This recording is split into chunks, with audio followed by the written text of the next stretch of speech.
Ever felt caught up in the rush of life? Wondering about the timing of it all? Ecclesiastes 3 offers timeless wisdom on the seasons of life and finding purpose in every moment. Good day, Grace Keepers, and welcome to your daily dose of God. I'm Jo, and today we delve into Ecclesiastes 3, a chapter that beautifully articulates the rhythm of life's seasons. Written by the teacher, likely King Solomon around the 10th century BC, this passage provides a poetic perspective on life and our activities under heaven. As we explore these verses, we'll uncover how this ancient wisdom can guide us in embracing the ebbs and flows of our own lives.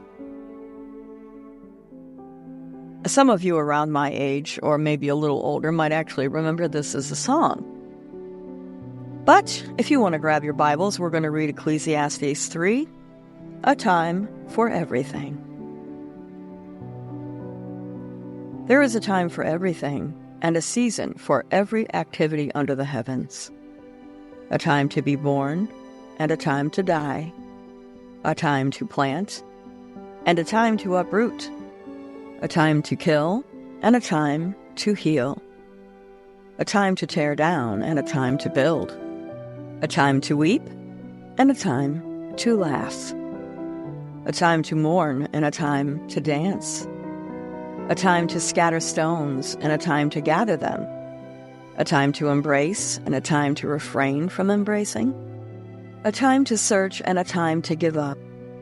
A time to keep, and a time to throw away.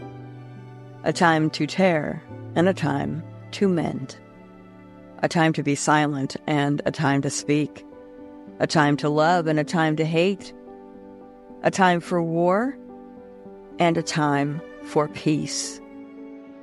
What do workers gain from their toil? I have seen the burden God has laid on the human race. He has made everything beautiful in its time. He has also set eternity in the human heart. Yet, no one can fathom what God has done from beginning to end.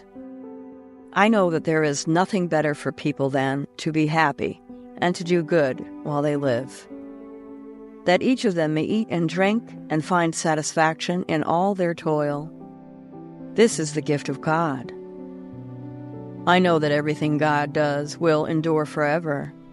Nothing can be added to it, and nothing taken from it. God does it so that people will fear Him.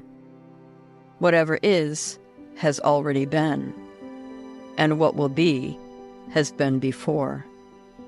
And God will call the past to account. And I saw something else under the sun. In the place of judgment, wickedness was there. In the place of justice, wickedness was there. I said to myself, God will bring into judgment both the righteous and the wicked, for there will be a time for every activity, a time to judge every deed.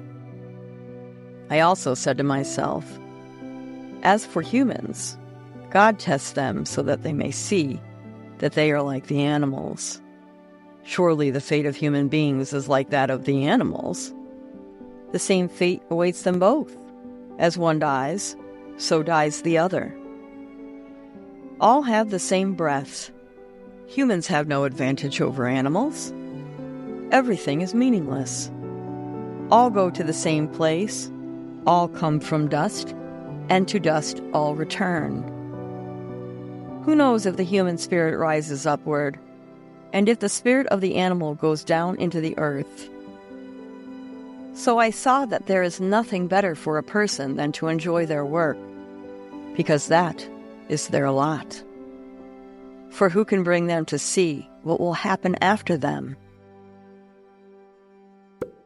In Ecclesiastes 3, we're reminded that life's events, both joyous and challenging, are perfectly timed in a divine sequence that encourages us to embrace each season as it comes.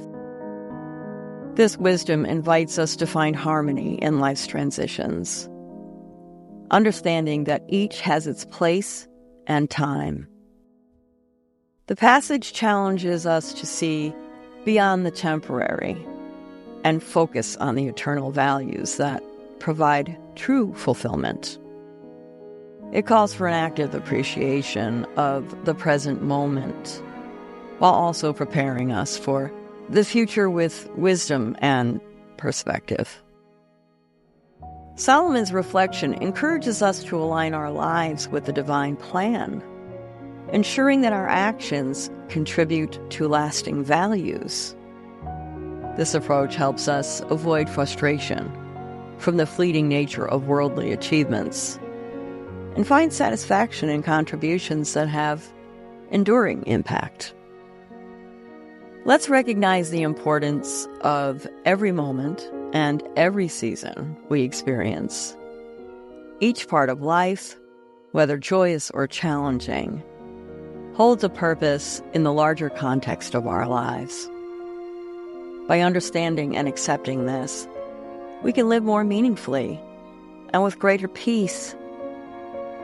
Let this chapter remind us to embrace the present fully and prepare for the future thoughtfully, always aligning our actions with enduring values that resonate beyond the here and now. Share Jesus everywhere you go. And I'll see you here tomorrow for another dose. Peace and blessings.